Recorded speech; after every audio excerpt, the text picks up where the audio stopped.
To use this feature, please make sure your app is running and can access the internet.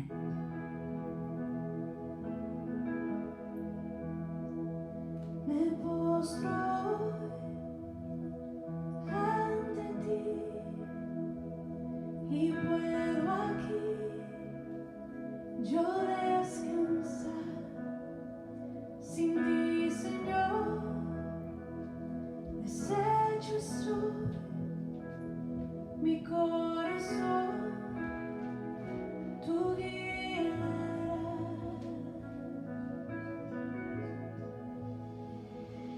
Oh Señor, te necesito en cada momento,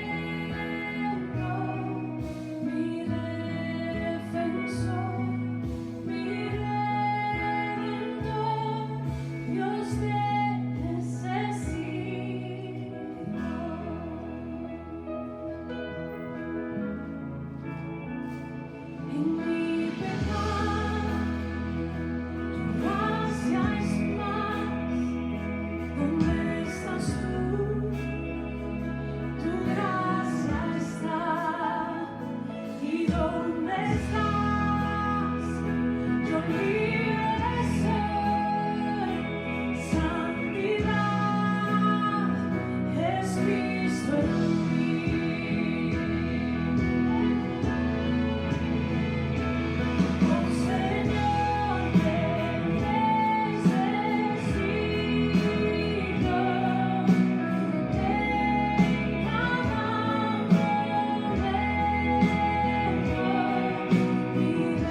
Gracia y paz sean para todos ustedes, mis queridos hermanos. Agradecemos al Señor infinitamente este nuevo día que Él nos ha dado. Así que reciban un cordial saludo de mi familia, de mi persona. A todos ustedes agradecemos que estén conectados, agradecemos que estén ahí apoyándonos en compartir la palabra del Señor. Hermanos, en esta mañana honramos a Dios por este tiempo que nos ha dado, por el privilegio de poder ver un día más de vida. Es ahí donde nosotros entonces podemos ver el texto que dice que su misericordia es nueva cada mañana. No, Dios nos ha extendido su misericordia hoy. Así que vamos a entrar porque es un poco extenso el mensaje de hoy. Vamos a tratar de hacerlo dentro del tiempo que hemos establecido. Así que tome nota y luego estúdielo, por favor. Así que oramos. Padre, en el nombre de Cristo te damos las gracias. Bendecimos tu nombre, Señor, y exaltamos tu nombre. Te damos a ti la gloria, la honra y el honor porque tú eres nuestro Dios. Señor, te ruego que tu Espíritu Santo en esta mañana, Señor, hable a los corazones. Ministre cada corazón de cada persona, Señor, que va a escuchar este sermón que vamos a hablar.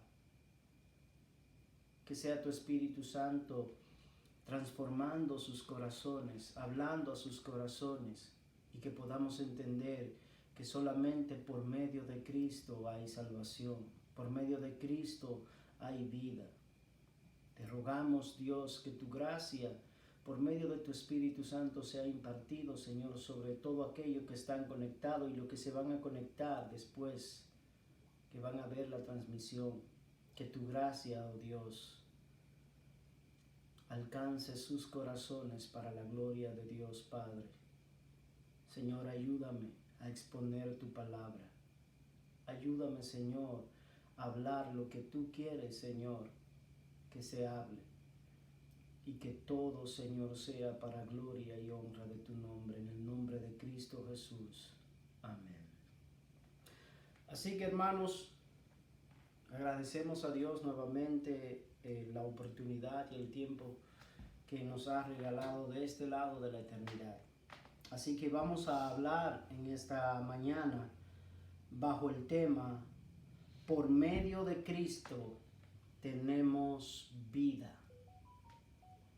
Por medio de Cristo tenemos vida. Y nos vamos a estar apoyando en Efesios capítulo 2, verso 1 al 10. Es un poco extensa la lectura, pero es necesaria y nos va a ayudar mucho. Dice Efesios capítulo 2, verso 1 hasta el 10. Y Él os dio vida a vosotros que estabais muertos en vuestros delitos y pecados, en los cuales anduvisteis en otro tiempo según la corriente de este mundo, conforme al príncipe de la potestad del aire, el espíritu que ahora opera en los hijos de desobediencia, entre los cuales también todos nosotros en otro tiempo vivíamos en las pasiones de nuestra carne, satisfaciendo los deseos de la carne y de la mente, y éramos por naturaleza hijos de ira, lo mismo que los demás. Pero Dios, que es rico en misericordia, por causa del gran amor con que nos amó, aun cuando estábamos muertos en nuestros delitos, nos dio vida juntamente con Cristo. Por gracia habéis sido salvados. Y con Él nos resucitó, y con Él nos sentó en los lugares celestiales en Cristo Jesús, a fin de poder mostrar en los siglos venideros las sobreabundantes riquezas de su gracia por su bondad para con nosotros en Cristo Jesús. Porque por gracia habéis sido salvados, por medio de la fe. Y esto no de vosotros, sino que es don de Dios, no por obras, para que nadie se gloríe, porque somos hechura suya, creados en Cristo Jesús para hacer buenas obras, las cuales Dios preparó de antemano para que anduviéramos en ella. En los primeros 10 versículos, Pablo presenta el pasado, presente y futuro del cristiano. El primer aspecto está en el pasado. Los siguientes 4 aspectos, a excepción de la segunda parte, el propósito en el verso 7, pertenecen al presente, y el último aspecto, incluyendo el verso 7, se relaciona con el futuro. Es decir, de esta manera, lo que era en tiempo pasado, del verso 1 al verso 3, lo que es en tiempo presente, versículo 4, 6, 8 y 9. Y lo que es y lo que será tiempo futuro, verso 7 al verso 10. Ahora, dentro de este marco de referencia, el apóstol expone 6 aspectos de la salvación, que eso es lo que vamos a ver en esta mañana. Primero, vamos a ver la salvación es del pecado. La salvación es por amor. La salvación es para entrar en la vida. La salvación es con un propósito. La salvación es por medio de la fe. Y por último, la salvación es para buenas obras. Entonces vamos a ver esto y vamos a iniciar rápidamente. La salvación es del pecado, verso 1 hasta el 3. Y Él os dio vida a vosotros que estabais muertos en vuestros delitos y pecados, en los cuales anduvisteis en otro tiempo según la corriente de este mundo, conforme al príncipe de la potestad del aire, el espíritu que ahora opera en los hijos de desobediencia, entre los cuales también todos nosotros en otro tiempo vivíamos en las pasiones de nuestra carne, satisfaciendo los deseos de la carne y de la mente, y éramos por naturaleza hijos de ira, lo mismo que los demás. La palabra en indica el dominio o la esfera en la que existen los pecadores no regenerados. Estos no están muertos por actos pecaminosos que hayan cometido, sino por su naturaleza pecaminosa. Es decir, aquellos que no tienen a Cristo, ellos no son pecadores por el pecado que cometen, sino por su naturaleza, porque ya el pecado habitaba en ellos. Eso es lo que quiere decir. Entonces Mateo 12:35 dice: el hombre bueno de su buen tesoro saca cosas buenas. Y el hombre malo de su mal tesoro saca cosas malas. Mateo 15, 18 y 19 dice: pero lo que sale de la boca proviene del corazón, y eso es lo que contamina al hombre, porque del corazón provienen los malos pensamientos, homicidios, adulterios, fornicaciones, robos, falsos testimonios y calumnias. ¿Usted se da cuenta? Todo esto ya estaba en el hombre. Ahora el hombre lo que hace es que manifiesta lo que está en su corazón. Es decir, el hombre no va a ser condenado, como ya había dicho, porque él comete tal y tal pecado. No. Él es condenado porque él es pecador.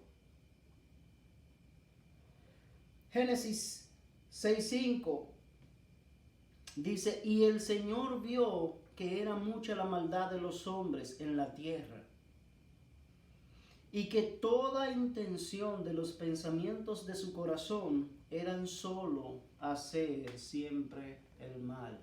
Aquí estamos viendo cómo el hombre, allá hablando desde Génesis,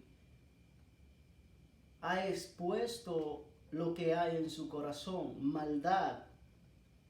Romanos 1:25 dice, porque cambiaron la verdad de Dios por la mentira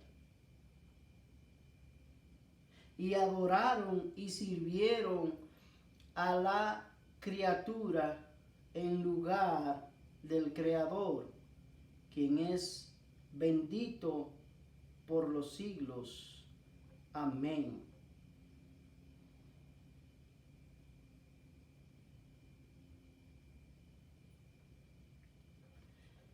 La Biblia nos dice, la paga que se da a cambio del pecado es la muerte, Romanos 6:23. Y debido a que el hombre nace en pecado, también nace para muerte. El hombre no se convierte en un muerto espiritual a causa de los pecados que comete, sino que está muerto espiritualmente porque es por naturaleza pecaminoso, a excepción de Jesucristo. Esa es la condición de todos los seres humanos desde la caída, incluyendo todo creyente antes de haber sido salvo. Es la condición pasada de los creyentes y la condición presente de todos los demás. Es decir, todos aquellos que deciden vivir sin Cristo, entonces ellos están condenados por el pecado. A ellos le avecina, ellos esperan una horrible ira de Dios. Pero ellos creen que no. Pero eso era también nuestra condición. Ahora nosotros no estamos, porque la Biblia dice que los que están en Cristo no hay condenación. Para nosotros no hay condenación. Su problema principal no es que sean incapaces de establecer relaciones significativas con otros seres humanos. Ese no es el problema. Sino que carecen de una relación correcta con Dios. Y aquí es donde está el problema. Es decir, el ser humano, aunque está muerto en sus delitos y pecados, no tiene ningún problema en establecer relaciones con otra persona. El problema es que ellos no tienen o no hacen una relación correcta con Dios. ¿Por qué? Porque abrazan más el pecado que venir y tener una relación íntima con Dios. Porque ellos entienden que Dios lo que le está es prohibiendo cosas. ¿Cómo entonces describe la Biblia su condición actual? Es decir, de aquellos que no están en Cristo. Efesios 4, 17 y 18. Esto digo, pues y afirmo juntamente con el Señor, que ya no andéis así como andan también los gentiles. Y es aquí donde viene la pregunta, en lo que ellos están, en la vanidad de su mente, entenebrecidos en su entendimiento, excluido de la vida de Dios por causa de la ignorancia que hay en ellos por la dureza de sus corazones. Es decir, aquí hay cuatro características. En la vanidad de su mente, entenebrecidos en su entendimiento por causa de la ignorancia y por la dureza de su corazón. Así describe la Biblia aquellos hombres que no son regenerados, aquellos hombres que no tienen a Cristo, y cuando hablo de hombre me refiero a hombre y mujer, que no está Cristo en su corazón, en la vanidad de su mente, con un entendimiento entenebrecido. Y todo esto es causa de la ignorancia de quién es Dios y lo que Dios hace en el ser humano, y por la dureza de su corazón.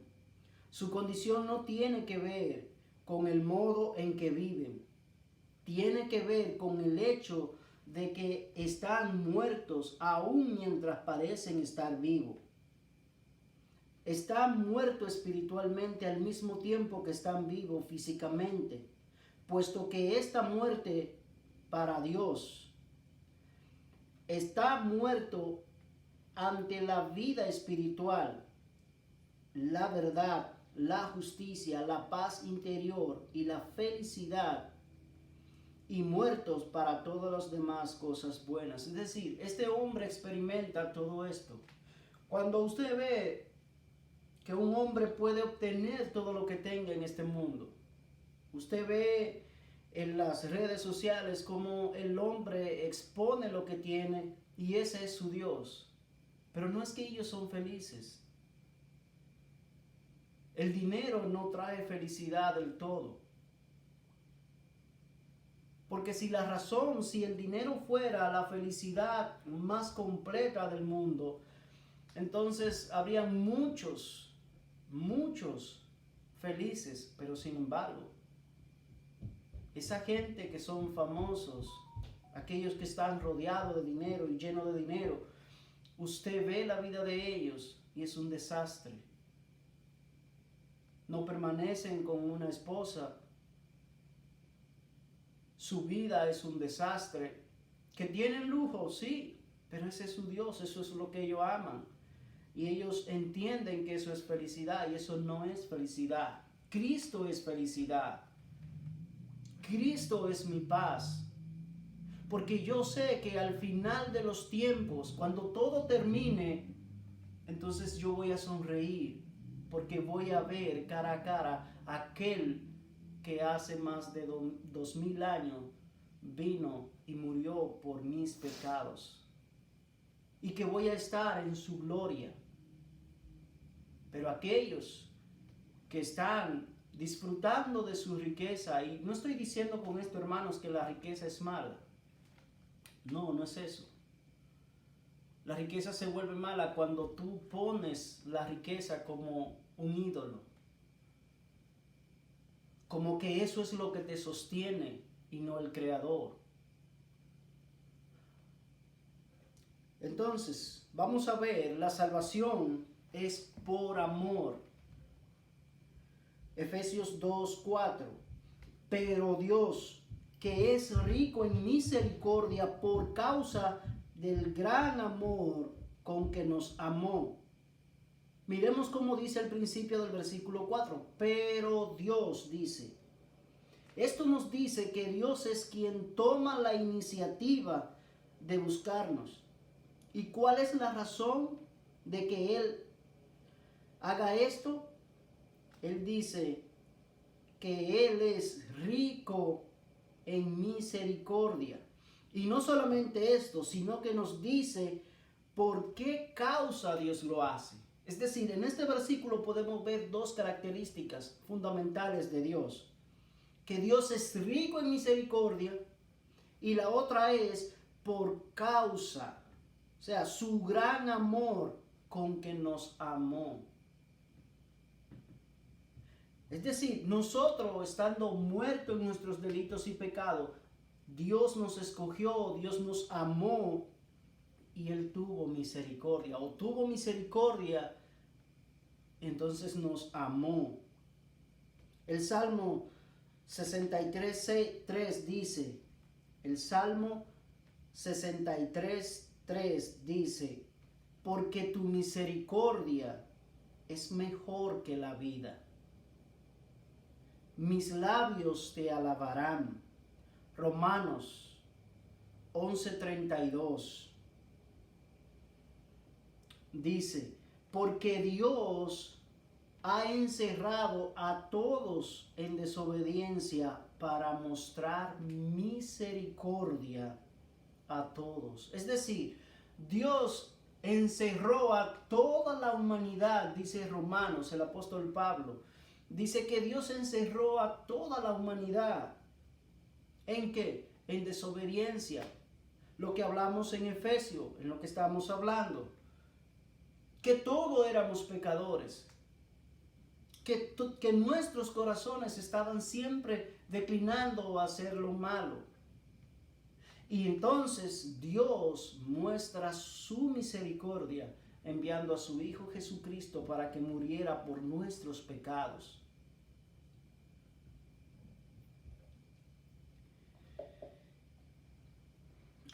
Solo la parte ofensiva puede ofrecer perdón. Y solo el perdón puede traer reconciliación. Es decir, en este caso, nosotros somos los que hemos ofendido a Dios. Nosotros somos los que hemos fallado a Dios. Por ende, al nosotros ofenderlo, es Él el que nos da su perdón por medio de su Hijo Jesucristo. Es muy diferente, hermanos, cuando nosotros, alguien nos falla, nos hace algo. ¿Qué es lo que nosotros regularmente hacemos? Bueno, si él no viene y me pide perdón, yo no lo voy a perdonar. Y ponemos una actitud y aún a veces esa persona viene donde nosotros, nos pide perdón y aún nosotros seguimos enojados. Con nuestra boca le dijimos que sí, que lo perdonaba, pero nuestras acciones hablan más alto que lo que yo digo. Pero sin embargo nosotros vemos que no es así en Dios. Nosotros fallamos a Dios.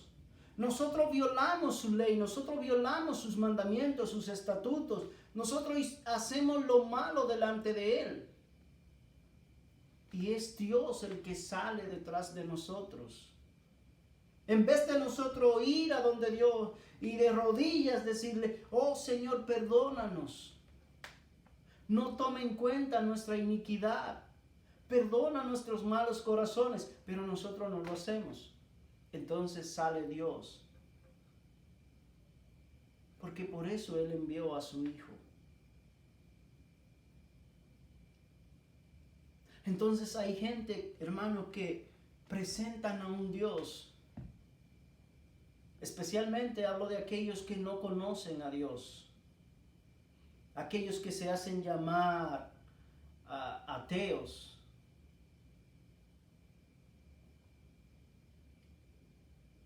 Pero ellos no ven la bondad de Dios. Ellos no ven cómo este Dios que ha sido ofendido anda detrás de sus ofensores.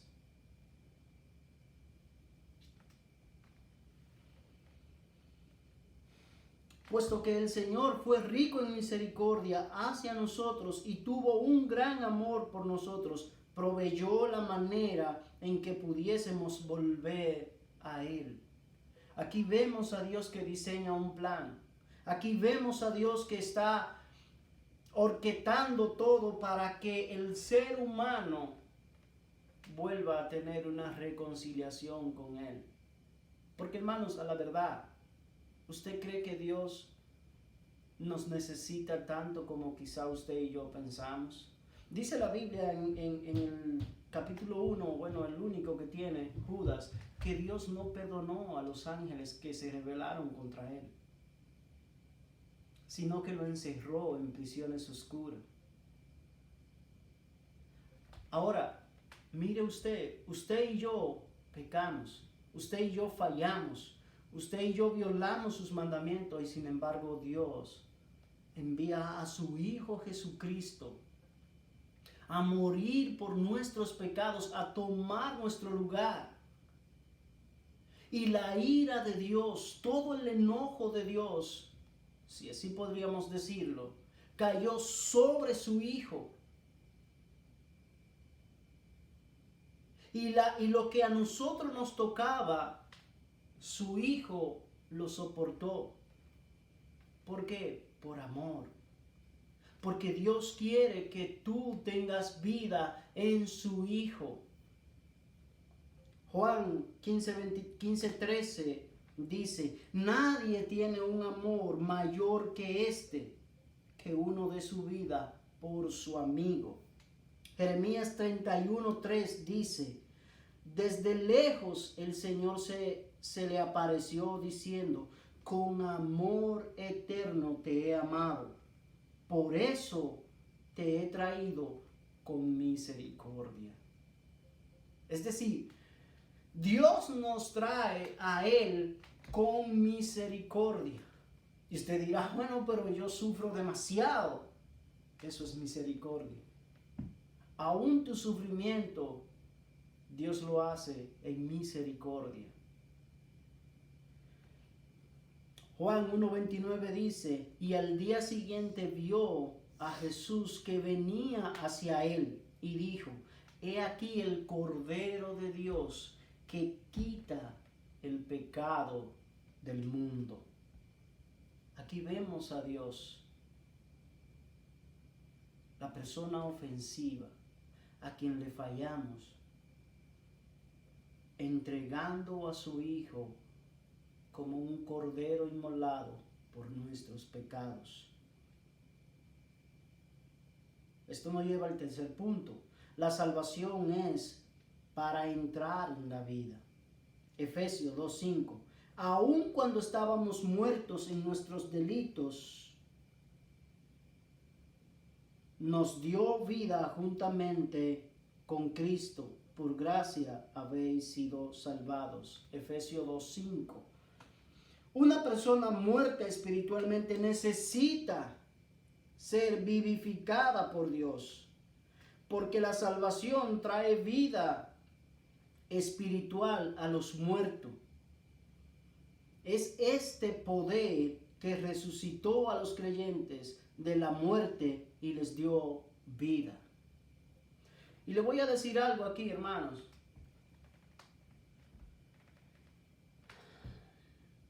Muchas veces usted ha escuchado que la gente dice, oh, yo vine al Evangelio cuando yo tenía cierta edad. O yo vine al Evangelio cuando yo escuché un sermón de un hermano. Dios bendiga a ese hermano. Permítame decirle con todo respeto, amigo y hermano que nos está escuchando y lo que nos van a escuchar. Eso no es así. Usted no vino, Dios lo trajo. ¿Por qué razón? Porque según Romanos, nosotros estamos muertos. Es decir, cuando nosotros no teníamos Dios, cuando nosotros estábamos sin Dios y sin esperanza, nosotros espiritualmente estábamos muertos. Ahora, ¿cómo puede un muerto escuchar voz? ¿Cómo puede un muerto caminar? ¿Cómo puede hablar? No, está muerto. Y esa era la condición nuestra. Eso es lo que el apóstol Pablo le dice a los romanos. Nosotros estábamos muertos. No hay ningún deseo, no hay nada en mí que me pueda estimular a buscar a Dios, porque estoy muerto.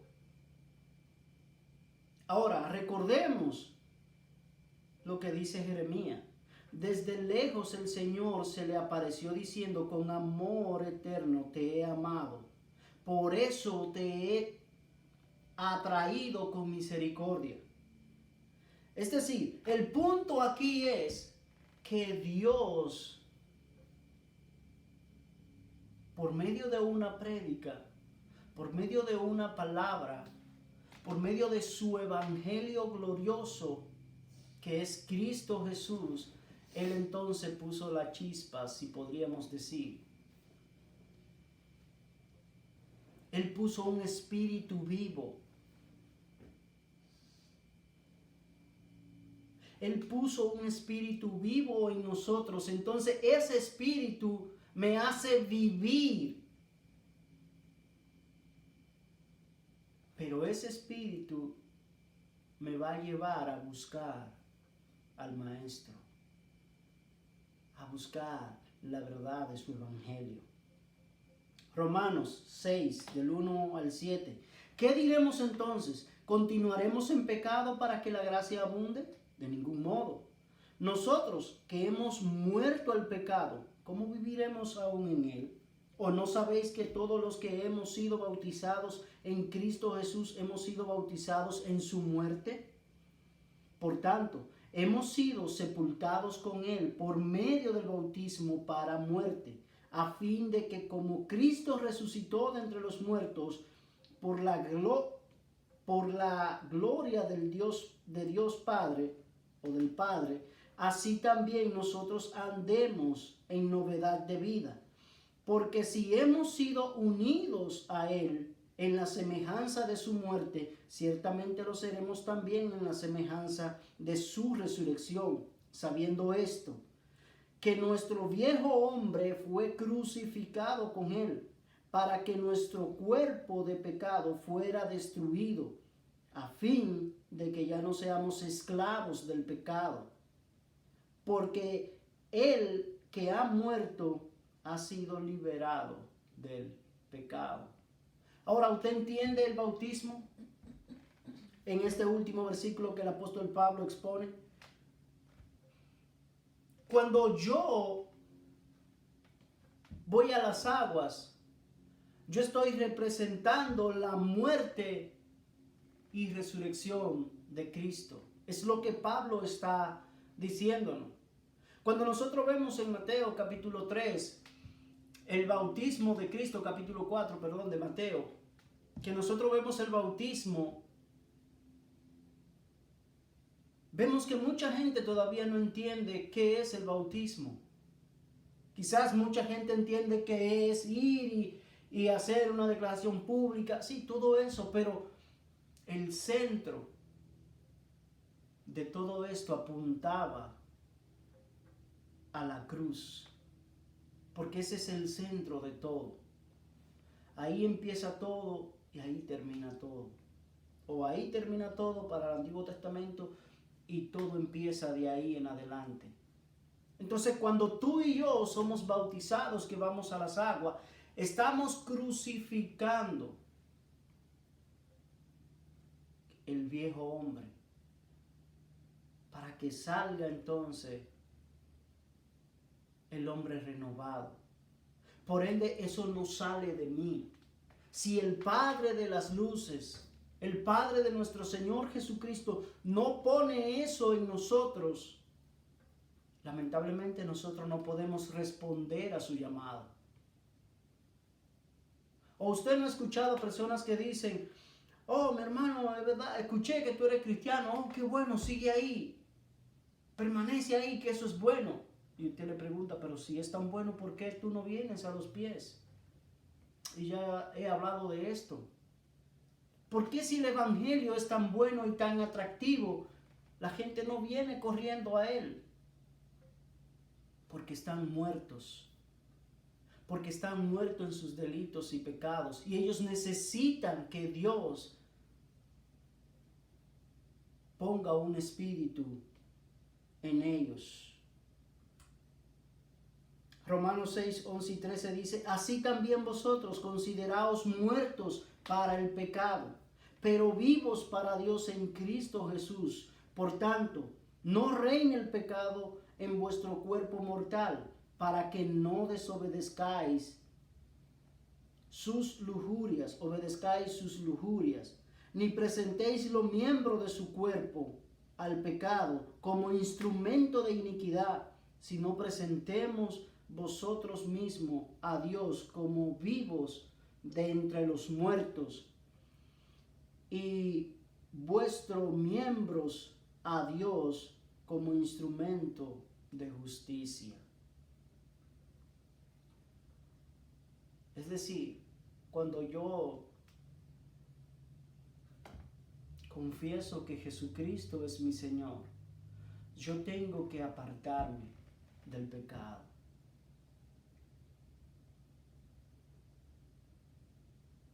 Y en estos días he hablado con personas, estábamos hablando y hablábamos de la gracia. Hay muchos que entienden que como vivimos en la gracia me da libertad para hacer cualquier cosa. Y es lamentable escuchar esto, es lamentable escuchar a personas que porque vivan en la gracia pueden hacer cuanto quieran. Eso no es lo que la Biblia enseña. El apóstol Pablo dice, pero yo voy a pecar por eso. Yo voy a dejar que el pecado me controle. No, ya yo no vivo en el pecado. Ya el pecado no tiene control sobre mi vida. Esto nos lleva entonces a nuestra cuarta característica. La salvación es con un propósito. Es decir, la salvación tiene un propósito. Versículos 6 y 7 de Efesios 2. Y con Él nos resucitó. Y con Él nos sentó. Nótese, aquí hay dos cosas. Él nos resucita y Él nos sentó. ¿En dónde? En los lugares celestiales, en Cristo Jesús, a fin de poder mostrar en los siglos venideros las sobreabundantes riquezas de su gracia por su bondad para con vosotros en Cristo Jesús. Usted se da cuenta que aquí solamente hay un centro, hay un centro, es decir, el centro, y ese centro no eres tú, ese centro no soy yo, ese centro es Cristo. Porque Él dice el verso 7, a fin de poder mostrar en los siglos venideros las sobreabundantes riquezas de su gracia por su bondad para con nosotros en Cristo Jesús. Es decir, que aquí el protagonista, aquí el que se lleva toda la gloria, aquí el que merece alabanza, aquí el que merece toda adoración, es la persona de Cristo. Es Cristo. Porque Cristo fue el que te compró a precio de sangre. Tu vida y mi vida tienen sentido cuando Cristo es el centro. Cuando nosotros ponemos a Cristo en el centro y le damos el lugar que Él merece. Entonces, cuando nosotros hacemos eso, entonces nosotros no somos gobernados por el pecado. Ya el pecado no nos gobierna, ya el pecado no nos dice qué hacer. La salvación tiene un propósito, tanto con relación a nosotros como con relación a Dios. El resultado más inmediato y directo de la salvación es que Dios, juntamente con Él, nos resucitó y asimismo nos hizo sentar en los lugares celestiales con Cristo Jesús. Dios nos resucitó juntamente con Él y nos tiene. Mire que aquí no está hablando en un tiempo pasado. Mire el lugar donde nosotros estamos, pero el problema nuestro es que a veces nosotros no tenemos esa identidad en Cristo como hijos, como coherederos en Cristo.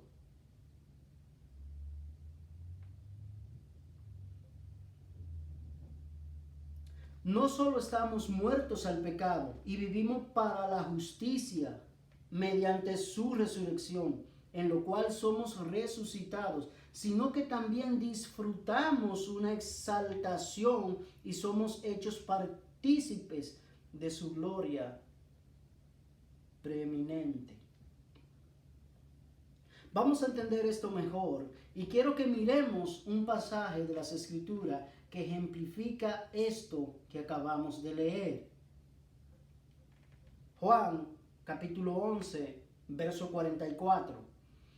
Y el que había muerto salió, los pies y las manos atados con vendas y el rostro envuelto en un sudario. Y Jesús le dijo: desatadlo y dejadlo ir. Aquí está hablando de la historia de Lázaro. Cuando Jesús fue a resucitar a Lázaro. Este versículo está hablando de Jesús cuando resucitó a Lázaro. Ahora presta atención a cuál es el mandato de Jesús. Jesús le dice: desatadlo. Pero la gran pregunta sería: ¿por qué Jesús les dijo desatadle? Una persona viva no puede funcionar mientras siga envuelta en las ataduras de la muerte. Debido a que nuestra nueva ciudadanía por medio de Cristo está en los cielos, conforme a lo que dice Filipenses 3:20. Dios nos sienta en los lugares celestiales con Cristo.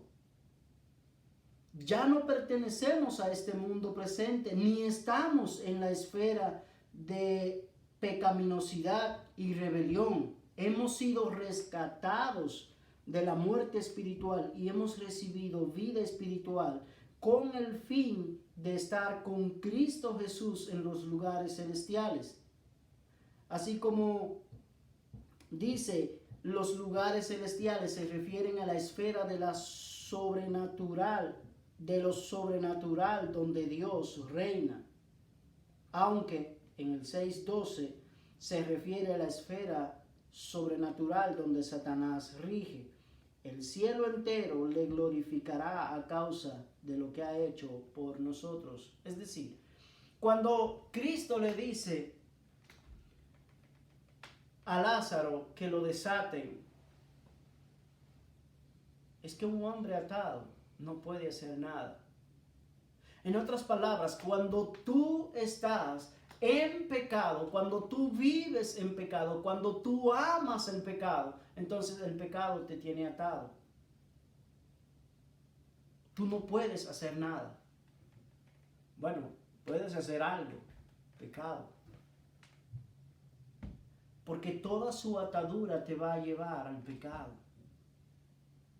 Pero ahora, como Cristo murió por nosotros, como Cristo cargó con nuestros pecados, como Cristo clavó el acta de los decretos que nos acusaba delante de Dios, ahora nosotros somos libres. Ahora nosotros no nos debemos al pecado, aunque pecamos, pero no nos debemos a él. Ahora el pecado no controla la vida del creyente.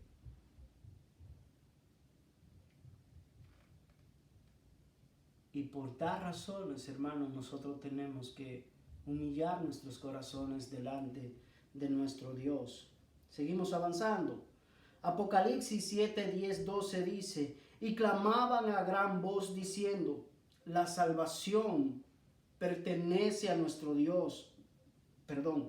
La salvación pertenece a nuestro Dios que está sentado en el trono, y al Cordero, y a todos los ángeles estaban de pie, y todos los ángeles estaban de pie alrededor del trono y alrededor de los ancianos y de los 4 seres vivientes, y cayeron sobre su rostro delante del trono y adoraron a Dios diciendo: amén.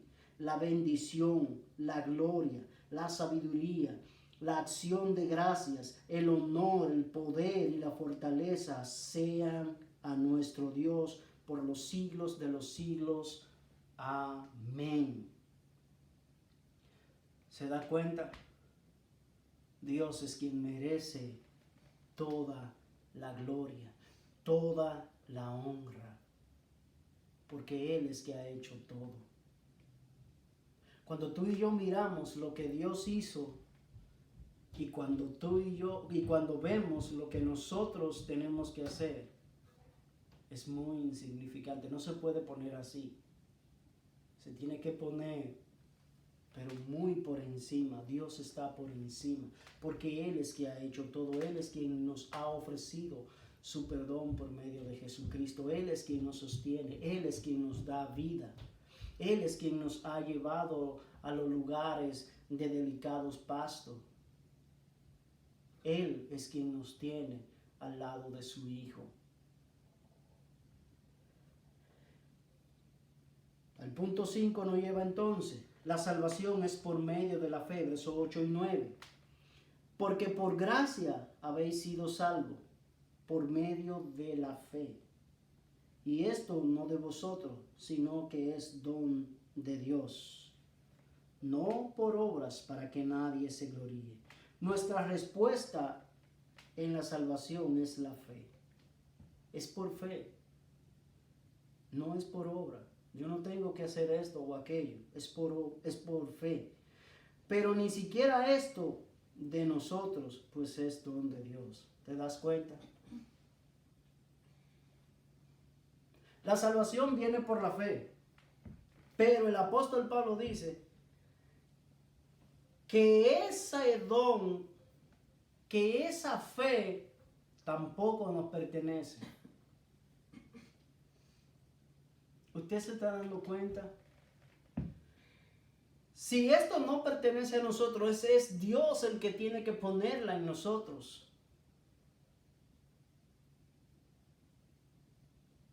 Es Dios el que pone la fe en nosotros. La fe no es algo que ejercemos en nuestro propio poder o como nuestro propio recurso. En primer lugar, no tenemos poder ni recurso adecuado para ello. Además de esto, Dios preferiría que no confiásemos en tales cosas, aun si la tuviéramos. De otro modo, la salvación sería en parte por nuestras propias obras y tendríamos alguna razón para jactarnos de nosotros mismos. Pablo se propone hacer un énfasis en que la fe es ajena para nosotros mientras no nos sea dada por Dios. Es decir, cuando usted se quiere atribuir o usted entiende que tiene que hacer cosas, ya entonces esa fe no proviene de Dios. Esa fe es propia. No es porque yo ayuno más que tú. Yo merezco el cielo porque doy más ofrenda que tú, porque doy más diezmo que tú, porque leo más que tú la Biblia. Hermano, todo eso es bueno. Yo no estoy diciendo que no. Lo que usted no puede pensar es que por eso usted va a alcanzar el reino de los cielos. No crea usted que por eso usted va a tener una comunión más con nuestro Señor. Porque si es esa su esperanza, hermano, usted está equivocado. Es un don, es un regalo. Y eso es lo que la gente no entiende. La gente no logra entender que para yo ser salvo yo no tengo que hacer absolutamente nada. Simplemente, bueno, sí tengo que hacer algo. Confesar a Cristo como mi único y suficiente Salvador y vivir una vida piadosa.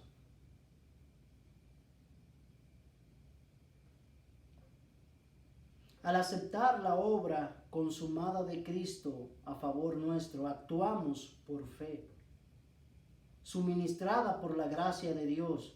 Y es el acto supremo de la fe humana, el acto que a pesar de ser nuestro, tiene su razón de ser en Dios, porque es un don dado a nosotros por gracia. Cuando una persona se ahoga y deja de respirar, no hay nada que pueda hacer en absoluto.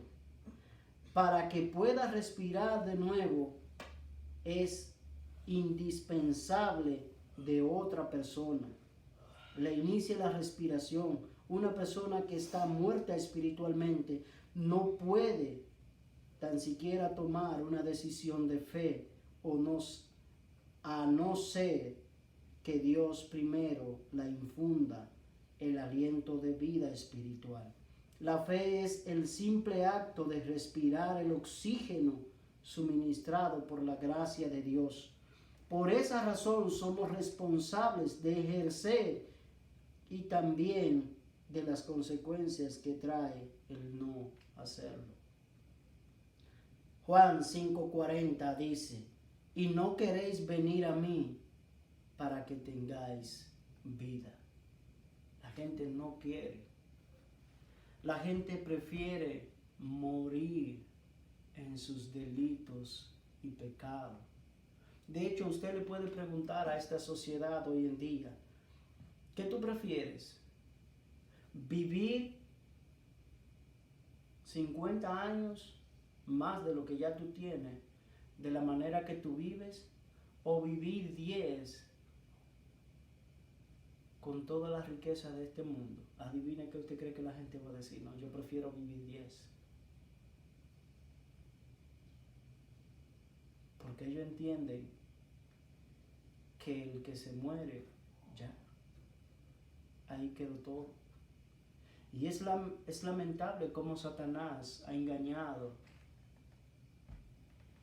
a la gente con esta mentira.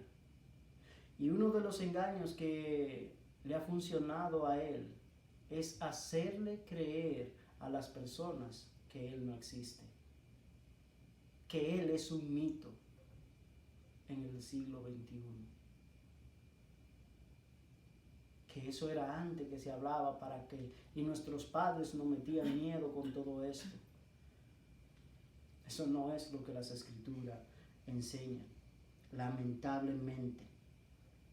Gálatas 2:16 dice, sin embargo, sabiendo que el hombre no es justificado por las obras de la ley, sino mediante la fe en Cristo Jesús, también nosotros hemos creído en Cristo Jesús para que seamos justificados por la fe en Cristo y no por obras de la ley, puesto que por las obras de la ley nadie será justificado.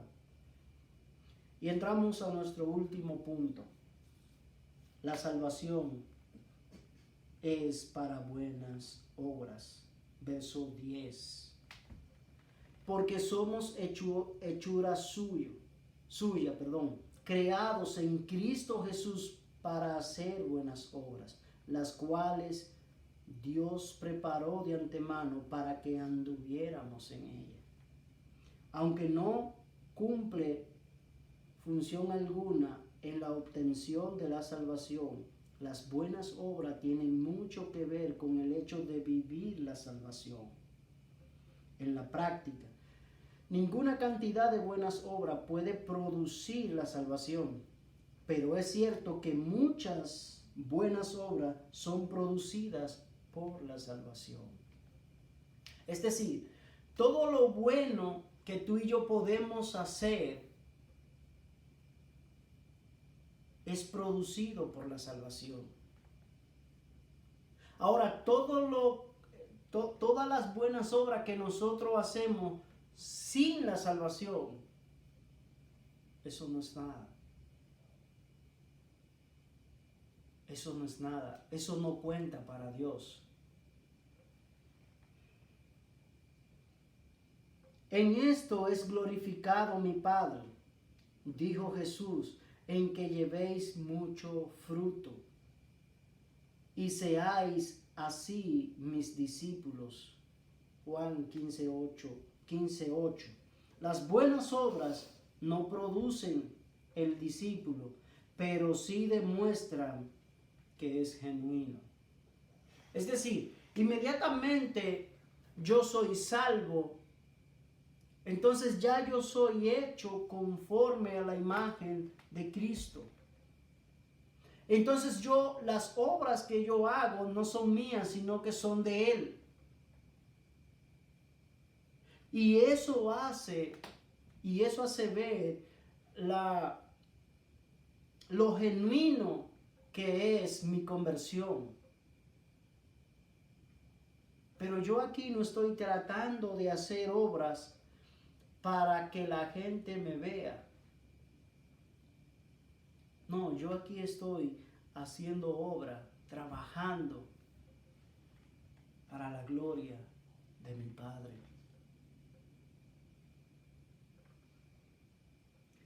Juan 15 del 1 al 8 dice, yo soy la vid verdadera y mi Padre es el viñador.